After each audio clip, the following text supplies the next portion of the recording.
আরে আমি এই বাইক ধরতে পারছি না কেন? আরে বান্টি জলদি করে বাইকের থেকে দূরে সরে যা। কিন্তু কেন? আরে এই বাইক একা একা কোথায় চলে যাচ্ছে? ভাই দেখতে থাক, একটু পরেই সব বুঝতে পারবি। বাহ, কতদিন পর দেখতেছি আমি আমার বাইকটাকে। আরে ভাই ও এখনো বেঁচে আছে। আরে বান্টি ওর পাওয়ার দিয়ে আবার ফিরে এসেছে। আরে কোন শালা আমাকে এই খাঁচার ভিতরে বন্দি করলো? আমি বন্দি করেছি, আর এখন থেকে তুই এভাবে বন্দি থাকবি? ও আচ্ছা, এখন তুই দেখ। শোনো, তোমাকে এখন এখানে লাগবে। বলো বস, কি হয়েছে? বান্টি তাড়াতাড়ি পালা, নয়তো অনেক খারাপ কিছু হবে।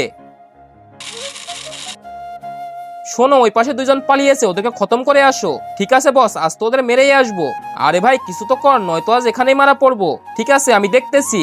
তার আগে বলো, তুমি এই টাকাকে বেশি ভালোবাসো নাকি মাকে? যদি মাকে ভালোবাসো তাহলে ভিডিওতে লাইক করে চ্যানেলটিকে সাবস্ক্রাইব করে দাও। আর কমেন্টে তুমি তোমার সুন্দর নামটি লিখে দাও। আরে দেখো, এই গাড়ির মধ্যেও আছে। আরে বস তুমি টেনশন করো না, এখনই ওকে মেরে দিব।